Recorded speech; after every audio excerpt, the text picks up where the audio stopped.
The face that Todoroki and all of his loved ones made at the end of this chapter when they saw what happened to Endeavor, that was me. That was definitely me.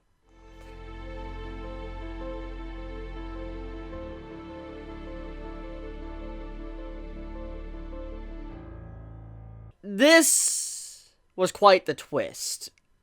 I mean, Endeavor's had some flags. Some pretty large death flags, or some serious flags to where he's going to get injured, but I figured he was going to kind of work through the pain, or work through it, overcome it, and be able to, come on top to prove that he's worthy of being the number one hero. And since, he is going through a redemption arc, I figured that was what was going to happen. He was going to win against this Nomu high end and come on top and try to showcase that he is trying to change. Just watch me. That's what his entire motive was. Just watch me, see what I do, and then you can, analyze me and see if I really have changed or not.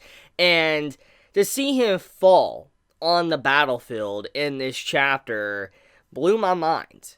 And I will give props to Horikoshi on that. That definitely was something I just did not expect at all. Now, let's just be frank, okay? It's very apparent that Endeavor is not dead, okay? I want to make sure that is clarified. Anyone that thinks he is dead, he's definitely not. There's just no way when you look at the wound he received from Hien. Yes, it's painful. Yes, it's really bad. And when you see his face just getting ripped up, it's very bad as well. And there's a lot of blood. It's horrible. Yes, he could die from blood loss. But the point is that when you look at where he took the hits and all that on his body, it's nothing really fatal, like dead fatal to where he's gonna die in a couple of minutes if he doesn't receive medical attention. And on top of that, we gotta remember, Endeavor is someone that does have a fire ability. So if he really is suffering blood loss and he needs to, cover the wound, he could just technically burn his body. I don't know exactly how his quirk completely works. There could be some technical difficulties with that. But I mean, with his wounds and him bleeding a lot, he could potentially just, burn it, close up the wound. It might not stop internal bleeding, but at the very least, it will stop the blood loss to where he could continue fighting for a little bit. Now, I feel like that's kind of what Horikoshi is setting up, and let me explain why. If you look in this chapter, if you notice, Todoroki, as we know, he has the wound on his face. The same scar that he received from the burning that he got from his mother. And when you look at where Endeavor got cut, where his face was just getting shredded and all that, going straight up his face, it's on the exact same side as Todoroki's. Which I feel like if Horikoshi is trying to imply something here. Either A, he had Endeavor get hurt on this side for he could have a wound that's similar to Todoroki, or Endeavor's legit gonna burn the side of his face to stop the bleeding and all that for he can continue to fight, one or the other. But I do believe that there is definitely a correlation with Todoroki's facial, damage, and now with Endeavor's facial damage he just received from high end. Now, once again, as I said, even if he doesn't, let's say, stop the wound, like burn it and close it up, I don't think he's going to die here. I actually do believe he's going to get back up and start fighting when High-End turns his back, and let me explain why. I've seen a lot of anime, I've read a lot of manga, I've read a lot of books, and I have seen this trope a lot, to where a dude gets put down on the ground, like the hero, he's on the ground, everything looks lost, and as he's bleeding, he's mortally injured, he gets back up with the last ounce of strength to fight up against the, incoming darkness, which is High End, or the villain, or whatever. And so, I feel like Endeavor, he's gonna have permanent wounds, obviously. This is My Hero Academia. In every fight that we see our characters get, and usually, there's some permanent damage. Izuku is a perfect example with his hands scarring and all that, how he messes up his arms and stuff, to, what happened with Eri, to, Eraserhead, and All Might. I mean, we've always had where wounds continuously carry over. They're not just something that happens, like they get cut all over their body and it just disappears. Obviously, this fight is going to have everlasting effect on Endeavor's career, his body, and how he functions. Most likely, he lost his eye. Now, we don't really know how bad the damage is. I mean, it looks pretty bad. His eye is, shadowed out, so he probably did lose his eye. But it's not certain yet. We're not completely sure if he did lose his eye or not, but at the very least, his entire his lips and all that, and all the way up, is completely messed up. The man is definitely not going to have a proper, face anymore. It's not going to look like it normally did throughout the series of My Hero Academia. But I do believe he's going to get back up and fight High End. Maybe not take him down, but at the very least, push him away to where he has to run away and get out of there. Because as we know now with this chapter, which it was already kind of being hinted at and shown, this Nomu is very sentient and very intelligent and very competent. And that is the big part about this chapter that makes High-End very scary. Now, we already knew that High-End had some level of intelligence, okay? This has already been established when he was first introduced. But we didn't really know how intelligent High-End was until this chapter. You see, when you first got a glimpse at High-End, he seemed very basic, one-dimensional. He just wanted to fight strong opponents. And in a way, he still kind of is, okay? But the point stands is that he is not just all about strength. He is someone that's able to think about the situation and figure out how to get the fight he wants. For instance, Endeavor. Endeavor, even if he's nowhere near All Might, there's a large gap between him and All Might. Endeavor, by no means, is a pushover. He is not a weakling. I mean, look at what he was doing in this chapter. The destructive capabilities of this man is absolutely ridiculous. So, Endeavor, by no means, is weak. And you have something like High-End that is legit forcing Endeavor into a corner, but also wanting to make sure nobody interrupts his fight, and so he actually uses Cell Division or whatever. I'll get into the quirks in a moment, but he uses a quirk to bring out a bunch of other Nomus to, kind of lock everybody off from, Endeavor, where he doesn't receive any help. So this man is able to do tactics. High-End was using tactics to be able to do a 1v1 instead of having, let's say a 10v1 or something. He was making sure that he could fight Endeavor with no interruptions. That is scary, because this is obviously the next phase in Nomus, and if this is just the start and there's probably multiple stages, I can't imagine later on when the Nomus really start to get more intelligent on the level of heroes, something like Izuku or Endeavor or something like that. That would be very impressive. Now, let's get into the quirks, okay, and then I'll get into the Endeavor stuff in a moment. So basically, High-End's quirks. I actually have a page pulled up where I could just read them off, because I'm not going to be able to, go into proper detail if I don't have it pulled up.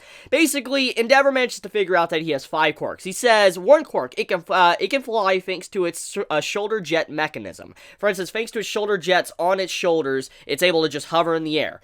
Number 2, its second quirk, its shape-shifting arm, provides flight assistance as well as elastic multi-pronged attacks. So because of the way his arms are, he could stretch them out and then, whip things, which we saw what he did to Endeavor when he was whipping him through the building in the last chapter. So he's able to have extended range. He's a long-range fighter on top of being able to fly. So that means while he's in the air, he can, stretch his arms all the way down to the ground and would just whip everything down like it's nothing. So he has a lot of range. Range is definitely a big thing that, High-End has. The third one is muscle enhancement, fortifying his attacks with an extended arm. Now, besides the correlation with muscular and then, also Kuro and all that, let's just talk about the quirk. So he has a muscle enhancement. So he strengthens his muscles to where he's able to, put more force behind his punches, which once again goes along with, the whip arms that he was using against Endeavor to throw him through the building. So basically, these quirks are just all in one to really benefit the High-End. They're just meshing properly together with the shape-shifting and all of that.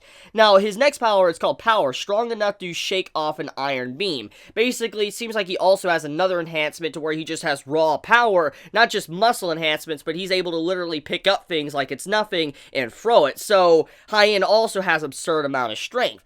Then, furthermore, he has the capabilities of regeneration, and we get to see that he's even able to regenerate when his head is, cut off and slung. He's able to regenerate and be completely fine. So, High-End, his regeneration is ridiculous. Now, it most likely has some form of flaw. Usually, quirks have flaws. Every single quirk has a flaw. Once again, Endeavor, perfect example. In this chapter, we get to find out more about his flaw. Apparently, if he continues to use his heat, he burns up, his body temperature rises, and his bodily functions won't work properly, and he most likely will pass out. If I had to assume anything, most likely it's the equivalent of scarlet fever, or just a fever in general, you're raising your body temperature up to the point to where you're melting your brain and your body, and I feel like if he goes to a certain point, he's going to be hospitalized and potentially causing brain damage or something. I feel like that's kind of what the weakness of his quirk is, if I'm assuming it's raising his body temperature, and if we're going by the normal logic of how the human body is, how we can only take a certain amount of heat, then I'm assuming that's also being attached to Endeavor. Maybe his limit is a lot higher than ours, 98.6, but at the very least, if it goes past a certain threshold, it might start frying his brain. So that could be the weakness to his quirk. So, I mean, all quirks have weaknesses, usually. There's very few quirks that don't have a weakness, and most likely High-End also has some weaknesses, maybe some limitations to his regeneration, to his muscles, to his flight mechanism. There has to be some form of weakness that, Endeavor can exploit. Now, if this is, a creature, Nomu, that does not have any weaknesses with these quirks, it also is kind of believable as well. The reason why is because, remember, at the end of the day, the reason why this Nomu High-End has so many quirks inside of him is thanks to All For One, which, made these Nomus. He was creating them, putting a bunch of quirks into one person, and eventually somehow this happened with High-End to be very intelligent. We don't really got the story on that yet, but the point stands is that All For One could have been searching for a long time to find quirks with no repercussions, things that don't have negative effects, to shove into a Nomu, so that's most likely what happened. On top of that, I do believe he has a 7th quirk, and let me explain why. The 7th quirk, besides the Cell Division, which I haven't talked about yet, the 6th one, the 7th quirk I think is intelligence, because think about, our principal of UA.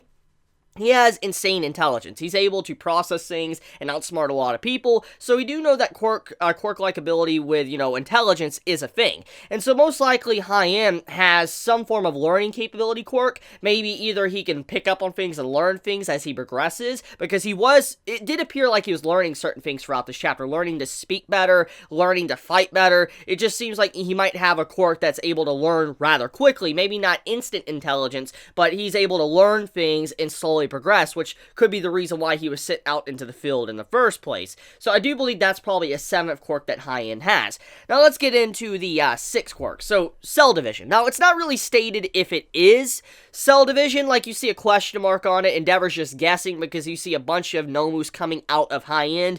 Now that's what you would normally think, Cell Division or something. That's pretty unique. But I believe there's more going on here than that. He also states that some form of storage. So for all we know, maybe High-End has a storage facility within his body, like some form of refrigerator, or like a building in him. We don't really know. There could be some certain details that I don't understand, but basically he's able to store things within him, creatures, whatever, and then when he wants to, he can just let them out, and that's what he did to the Nomus. He just let them out, and when you look at the Nomus, they have that liquid-like substance, which is very similar to when they were in their test tubes back a long time ago on the raid on the villain hideout. So I believe most likely it's not Cell Division. I think it's some form of teleportation quirk. I feel like it's similar to Kurogiri, because Kurogiri, remember, he used his body to teleport things, and if we're going along the lines of maybe Kurogiri potentially having his quirk in High-End, then most likely, that could be the quirk going on, teleporting these Nomus in like that out of nowhere. But that's my thoughts on the abilities that High-End has. He most likely has more that we're unaware of, or for all we know, he might have something similar to All For One where he can snatch more abilities. I don't know. I'm just saying that he's definitely someone that is not going to be easy to take down. I think even All Might himself might struggle against High-End, because if he was still around, obviously, if All Might didn't lose, one for all. But I think, All Might might even struggle somewhat against, High-End because of how he was in this chapter. The regeneration is pretty freaking ridiculous. So let's get into Endeavor, his motives, and what really stood out to me in this chapter. So besides the fight, besides, the wound that he received, I do want to talk about how Endeavor's motive was a little bit clarified in this chapter. Endeavor, as we know, one of the big things that's always been stated, or you were aware of, he wanted his children to surpass All Might, okay, if we're going with what he said. And that would mean that with this chapter, we got more context to that. It wasn't just the fact that he wanted children to surpass All Might to become the #1 hero, he also wanted children to overcome his very weakness. See, the weakness that Endeavor has is to where if he uses his, flames, his body temperature rises. I kind of already covered it in this video. And so to combat this, he wanted to find someone, a frost-like quirk, something that could cool down your body temperature, that he wanted to find someone like that to have a kid with, which in turn, Todoroki was made, which he could combat both issues with the, the abilities. For instance, the frost side and the heat side. If he gets too cold, he uses fire to warm himself up. If he gets too hot, he uses the cold to freeze him and cool himself down. So basically, Todoroki is an example example of a higher upgrade to Endeavor, and that he is someone that has surpassed Endeavor's flaw, his weakness. He no longer has the weakness that Endeavor has. So, in a way, Todoroki is a perfect example of someone that doesn't really have a flaw to his quirk. I mean, we knew about his flaw. If he uses his fire too much, or if he uses his ice too much, he freezes or whatever. But since he uses both now willingly, that means he's overcome that weakness, and he really doesn't have much of a weakness, as we know. So, yeah, and that's pretty much what Endeavor let us know, is that he wanted a child to overcome what was wrong with him. Now, that's still kind of messed up in a lot of ways, because, I mean, that means he was just looking for a wife that legit could just have a child to be better than him. But even then, though, that does showcase a lot, that he wanted a child to be a lot stronger than him, wanted a child to, not have to deal with the weakness of his quirk. So it's pretty interesting when you think about the motivation of Endeavor with this chapter. Now, besides all of that, I guess let's talk about the news broadcast, all that, what, people were seeing when Endeavor went down. I mean, we obviously got to see All Might's reaction. All Might was grabbing his chest, and for a fact he was grabbing it because, his wound and all that on his side, and he can't go out there to save Endeavor, which I think this is the first true time that All Might has had to witness something like this, because remember what I said a long time ago in my manga chapter reviews, and I even recently said it in my anime reviews, is that All Might, what's worse, him dying against All For One, or sticking around without a quirk and watching people die around him that he can't save since he is quirkless now? And so in this case, All Might realizes he can't do anything. He would definitely go out there right now. I mean, All Might, of all people, we know for a fact if he saw that going on the news, he would already be rushing over there to save Endeavor. But he can't. He doesn't have a quirk anymore. He can't do anything about it. And that is why it's so painful for All Might. And then you have Aizawa trying to get Eri out of the room. It's like, hey, you need to get away and all that. Let's take you to another room. Because he didn't want Eri to see what was going on in the news. For instance, what happened to Endeavor, the #1 hero. Because she's already went through enough. She doesn't need to see something horrific like that. Then Todoroki's expression, which, obviously speaks a lot. You can see that he, even though he harbors a lot of aggression towards his father, you can see that deep down he still thinks of, like, he's still my father, and you can see he does care. Even the, brothers and sisters of Todoroki, you can see that they had some feelings as well. I mean, you see the sister just getting very upset. She almost got sick, and then, the brother as well got very upset. He was absolutely shocked. And then we also get a little glimpse of another boy that we didn't get to see, which, oddly enough, looks a lot like Dabi. Now, like I said, this is a theory that's floated around for a while, but that kid in the picture, that looks like Dabi. Look at the hairstyle, and then, look up a picture of Dabi. You can definitely see the correlation there, but I could be wrong, but I just wanted to point that out. But, that's pretty much it when it comes to this chapter of My Hero Academia. Let me know your thoughts in the comments below. How do you feel about what happened? Do you think Endeavor's dead, or he's going to die? Be honest in the comments below. If you enjoy my content, please subscribe. If you like this video, please leave a like, and with that, Chibi out.